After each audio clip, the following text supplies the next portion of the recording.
A Georgia couple whose two sons allegedly drugged and brutally attacked them in their home.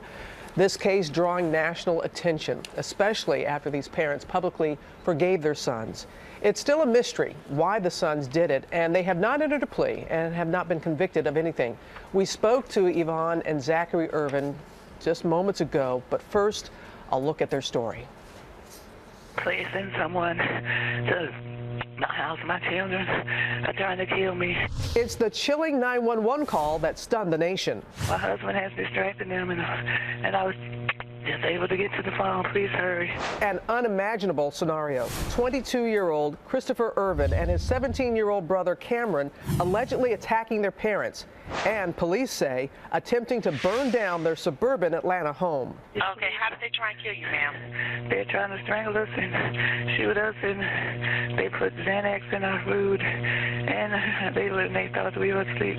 They tried to attack us.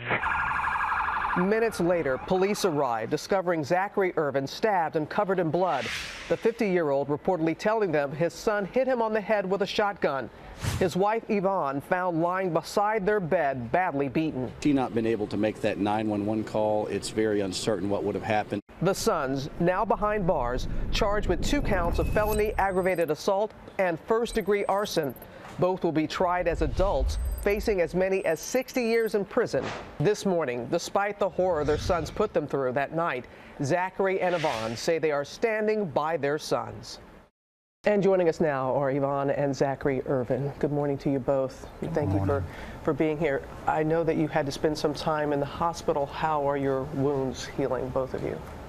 Well, for me, I'm doing a lot better, both physically and mentally. God has really been good to me and helped my wounds to heal fast. I still have, a couple of little scars here and there, but for the most part, they're healing really well. And Zachary, you spent the most time in the hospital. Yep, and I'm healing fine. God has truly worked a miracle. And I know you're here to deliver a message to people, but before we get to that, what happened? Can you tell us what happened?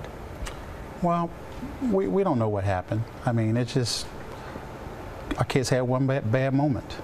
It was one bad moment.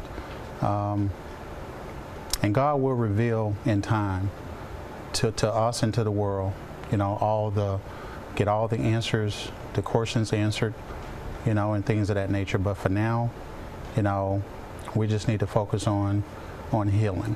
But you can understand people, especially watching at home, who have children.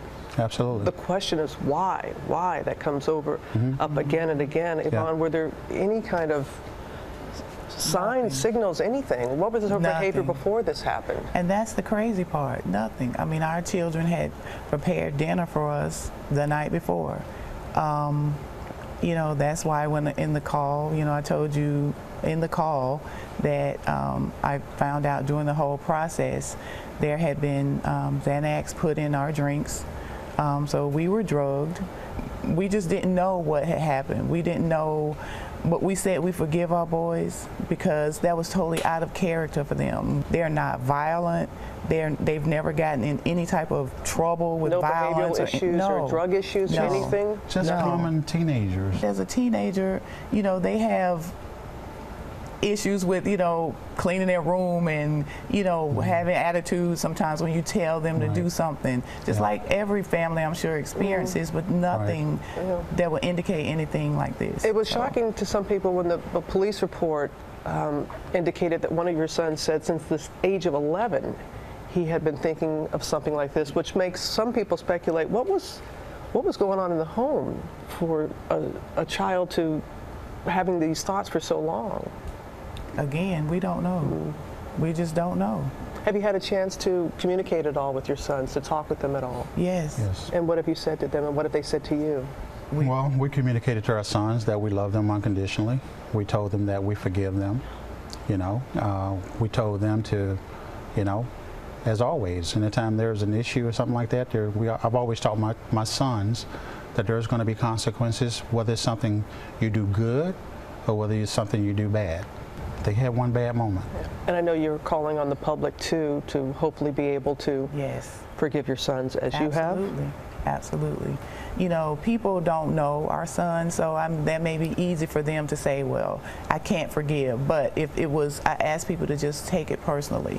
What if it was your child? What if it was your son? What if it was your relative, your friend? And you did say these types of actions lead to consequences. You've Absolutely. said that. What do you feel the consequences should be for your son? That's up to God to determine that. You know,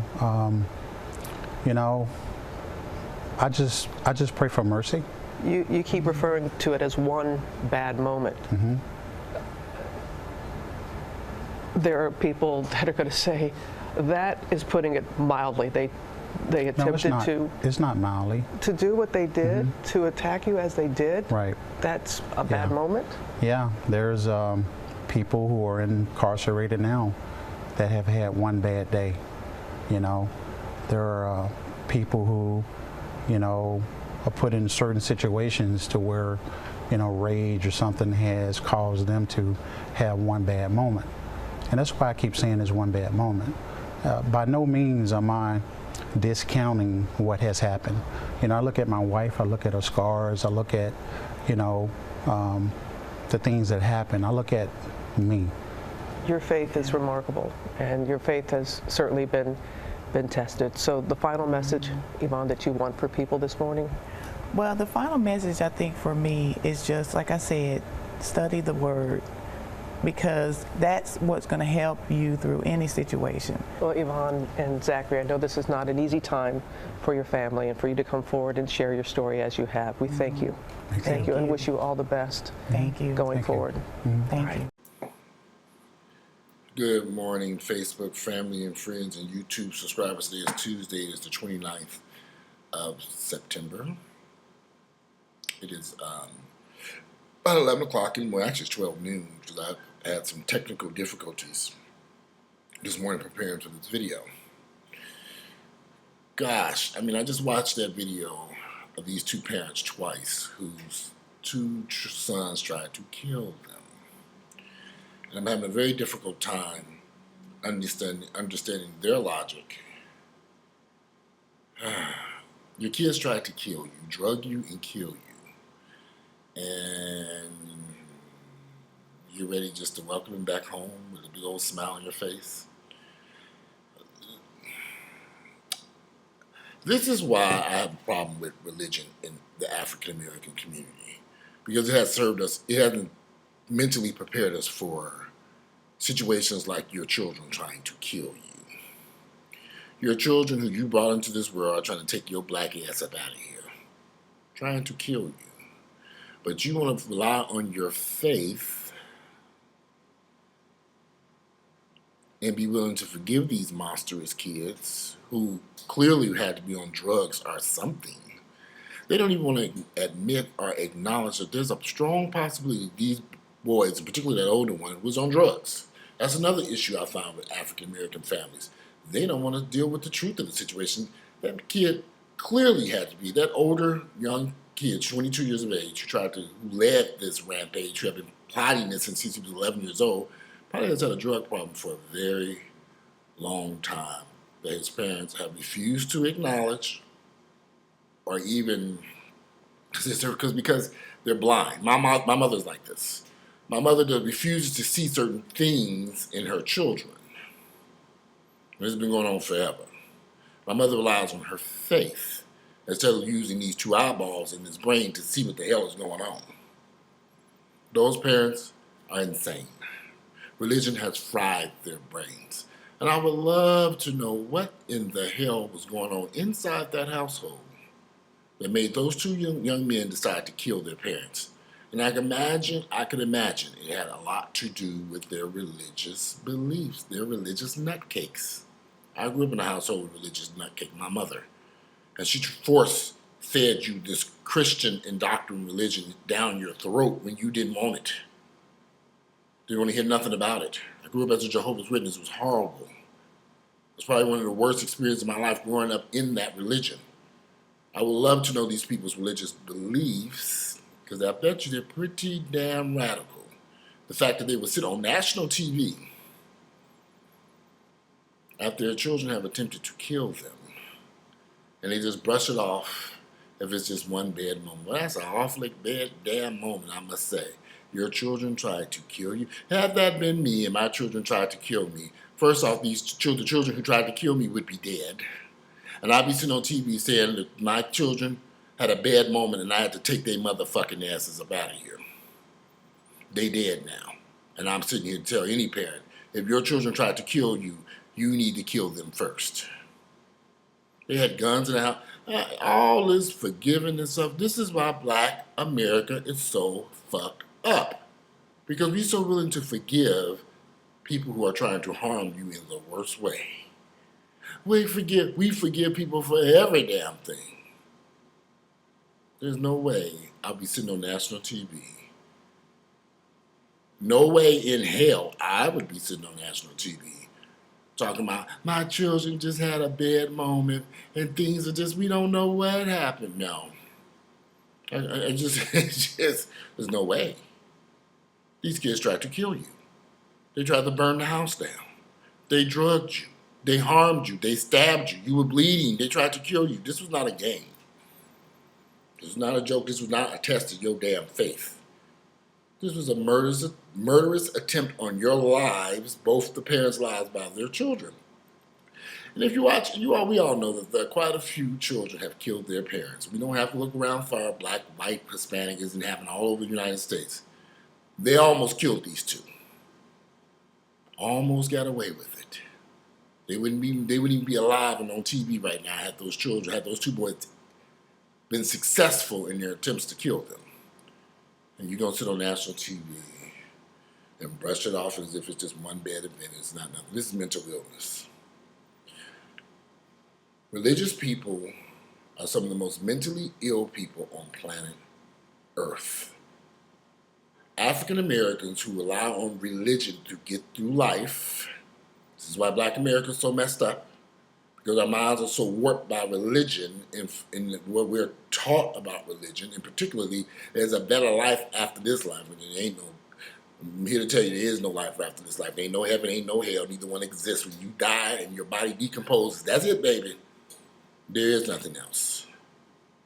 But these religious beliefs the religious beliefs in the African American community have just created a nightmare of problems.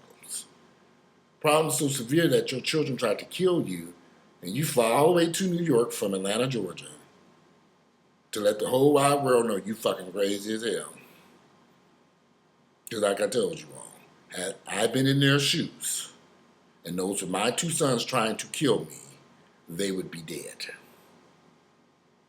There'd be two dead niggas. I'd be going to a funeral for my two sons, and me and my wife would be sitting there saying the motherfuckers tried to kill us. We had to kill them. They'd be dead.